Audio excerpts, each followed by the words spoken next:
सरकार को भी ये मालूम हुआ, अरे इससे ज्यादा अगर हम कुछ खींचतान करेंगे तो धागा टूट जाएगा और हमारी कुर्सी चले जाएगी। मेरे पास भी झुक के एक दिन आएंगे, वो वक्त भी होगा। तो तर्क के साथ भावावेश में ना आए।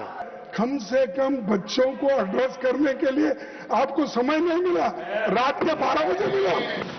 धन्यवाद सर, आपने मुझे बोलने का मौका दिया और आपने सविस्तर से सुनने का भी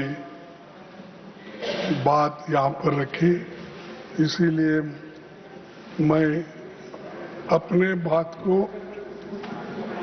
ठीक ढंग से रखूंगा और मैं यही चाहता हूं कि सरकार के लोग ठीक से सुने और इसका उत्तर वो ठीक से दे, यही मेरी अपेक्षा है और आप मुझे डेफिनेटली सपोर्ट करेंगे, ये मेरी आशा है। सर, मैं शुरू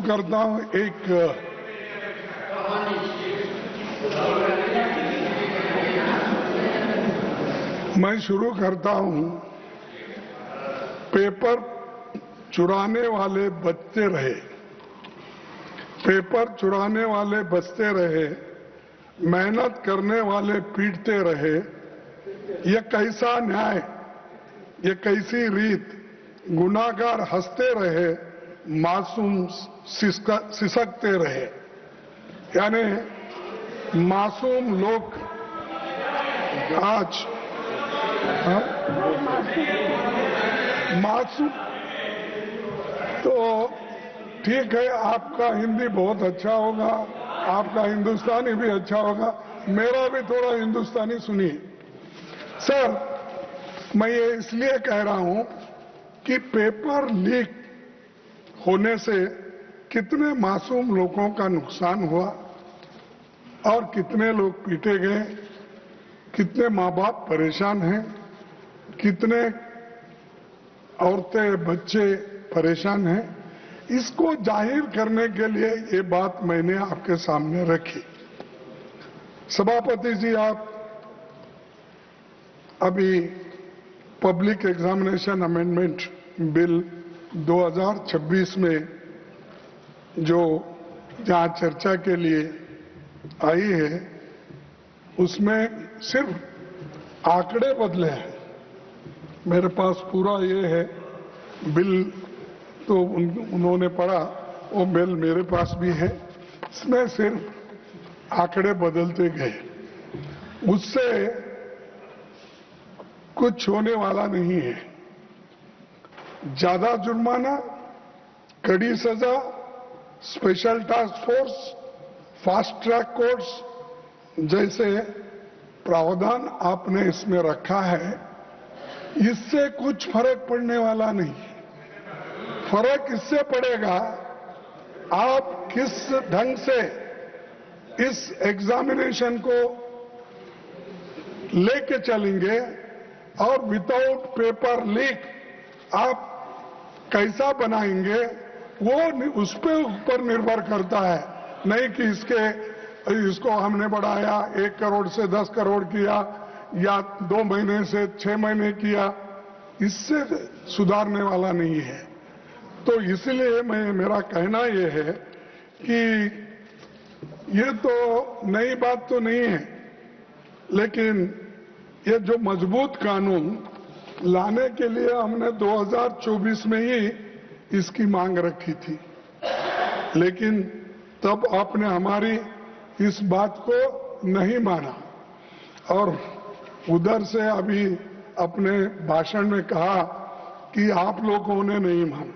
लेकिन इस मजबूत कानून को ठीक करने के लिए हम बार बार आपके सामने कहते रहे, लेकिन आप किए नहीं। लेकिन 2 साल के बाद आप जो काम कर रहे हैं उसे 2024 में ही क्यों नहीं किया? तो अब कर रहे हैं। 2024 में, यानी 2 साल पहले आप क्यों नहीं किए? क्योंकि तब आपको राजनीति करनी थी, लोकसभा चुनाव सामने थे। राहुल गांधी जी भारत जोड़ो न्याय यात्रा में लगातार पेपर लीक और युवाओं के भविष्य का मुद्दा उठा रहे थे। आप ये करते तो क्रेडिट नहीं मिलता था उस वक्त, इसीलिए आप उसको छोड़ दिए। तो उस समय परीक्षा व्यवस्था को सुधारने की बजाय आप जल्दबाजी में ऐसा कानून लाए, जिसे 2 साल में ही आपको संशोधित करना पड़ रहा है। सभापति जी, इस अमेंडमेंट बिल का हम स्वागत करते हैं, लेकिन ये अभी भी अधूरा है। ये पेपर लीक होने के बाद भी इसकी कार्रवाई को मजबूत करना ये जरूरी है। पेपर लीक होने से रोकने की मजबूत व्यवस्था इसमें नहीं है। सिर्फ आपने आंकड़े बदले, लेकिन आपका इंटेंशन आपने इसमें नहीं बताया, इसको कैसा रोकना। इसीलिए मैं ये कहूंगा कि ये सब जो माहौल आज चल रहा है, इस माहौल को ठंडा करने के लिए और जो आज हमारे विद्यार्थी युवा जो सड़क पे आए हैं, उनको ठंडा करने के लिए ये बिल लाया गया है। ये है सो समस्या को सुलझाने के लिए नहीं। सभापति जी, पिछले 2 महीने की घटनाओं ने देश को झकझोर दिया है। देश भर के छात्रों और नौजवानों ने परीक्षा व्यवस्था की नाकामियों के खिलाफ आवाज उठाई। विपक्ष ने उनकी आवाज सड़क से लेकर संसद तक उठाई। बढ़ते जनदबाव के आगे सरकार को घुटने टेकने पड़े। मैं देश के छात्रों, नौजवानों को मुबारकबाद देता हूं। उनका संघर्ष रंग लाया और सरकार को झुकना पड़ा और प्रधानमंत्री को, प्रधान को हटाना पड़ा। और इसीलिए ये युवाओं की ताकत है। और जब युवाओं की ताकत देखने के बाद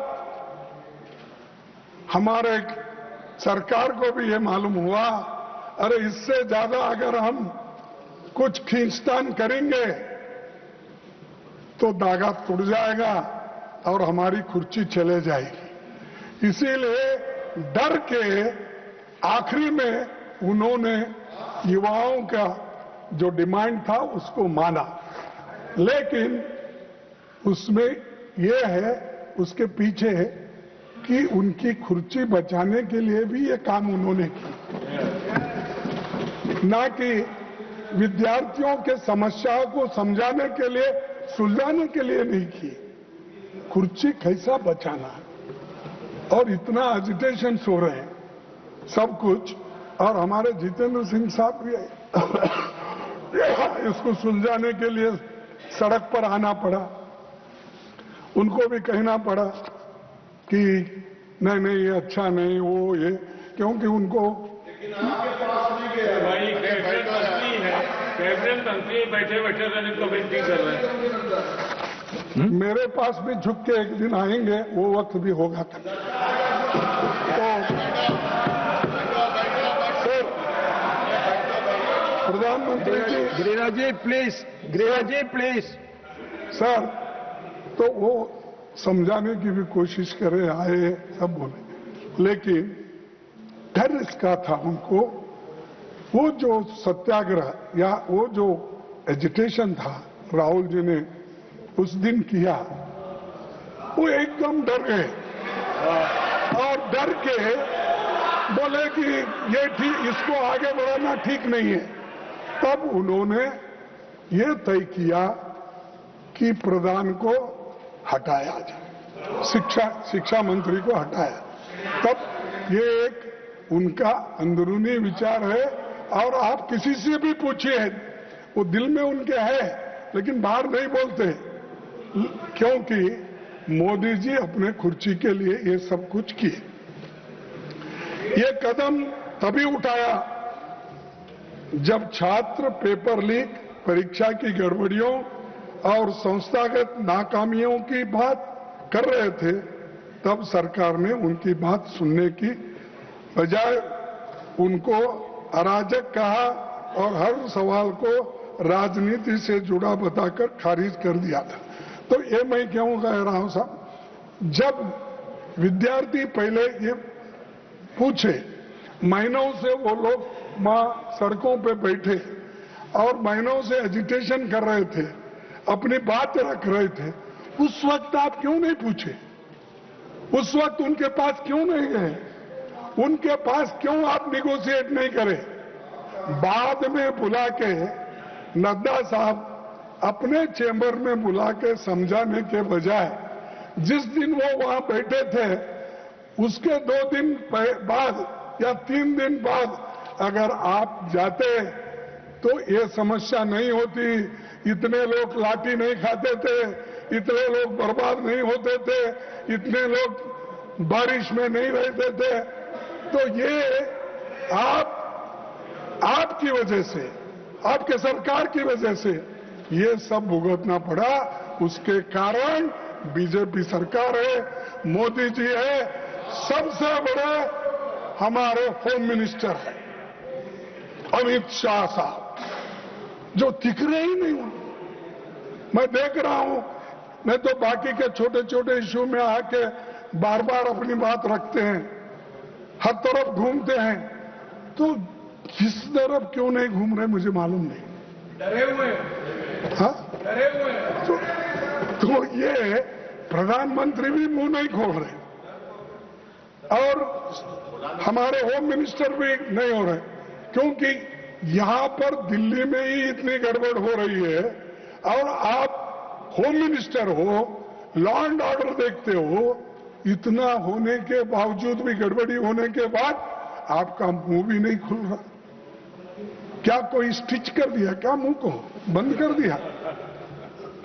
बोलना चाहिए था खुलकर। देश का नुकसान होने के बजाय देश के भलाई के लिए आपको बोलना पड़ता है, मुंह खोलना पड़ता है, कभी इंसल्ट भी सहन करना पड़ता है। आप करना पड़ता नहीं, मैं नहीं आऊंगा, मैं नहीं बोलूंगा। अगर आप ऐसा बोलेंगे तो जो सबक स्टूडेंट्स ने तुमको सिखाया है उससे डबल सारे विद्यार्थी और युवक मिलके एक दिन फिर आपको वो सबक सिखाएंगे। सर, 20 जुलाई 2026 को हजारों छात्र शांतिपूर्वक संसद की ओर मार्च कर रहे थे। वे संवाद चाहते थे, लेकिन उन्हें मिला लाठीचार्ज, आंसू gas, water cannons, pellet gun, current वाले बैरिकेड, मेट्रो लाठी में कीले रखकर और रेलवे स्टेशन भी बंद करे और मेट्रोज बंद करे और इंटरनेट बंद करे। ये सब ठप हो गया। ये सब आपने किया और इससे विद्यार्थी उचक गए, नागरिक भी बहुत इसमें गुस्से में रहे। तो इसीलिए उनको ये एजिटेशन करना पड़ा, लेकिन आप संभाल नहीं सके, शांति से उनसे बात नहीं कर सके। 100 से अधिक छात्र इस एजिटेशन में जो थे वो घायल हो गए और आईसीयू में वेंटिलेटर राम मनोहर लोहिया हॉस्पिटल में पड़े बहुत से, और कई बच्चों को आंखों में वो पैलेट के छर्रे लगे, आंख पे लगे, पीछे लगे। आप सब देखे हैं, सब टीवी में आप बहुत देखते रहते हैं, आप देखे हैं। लेकिन ये देखकर हमको तो शर्म आई, उनको शर्म आया कि नहीं मुझे मालूम नहीं। जो मुझे शर्म आया, अरे मेरे विद्यार्थी जो गांव-गांव से आए, स्टेट से आए, उन बच्चों को पैलेट्स का यूज करके उनको मार रहे हैं और हॉस्पिटल में गिरे हैं। किसका आंख गया, किसका कान गया, किसका हाथ गया, किसका पैर टूटा। इसका जिम्मेदार कौन है? इसका जिम्मेदार आप है, होम मिनिस्टर है। आप बंद कमरे में रह के आप सुन रहे होंगे मेरी बात, लेकिन आप बंद कमरे में रह के बहुत दिन छुप नहीं सकते। एक दिन हम बाहर खींच के लाएंगे और जनता के सामने हम दिखाएंगे इनके दिल में क्या है।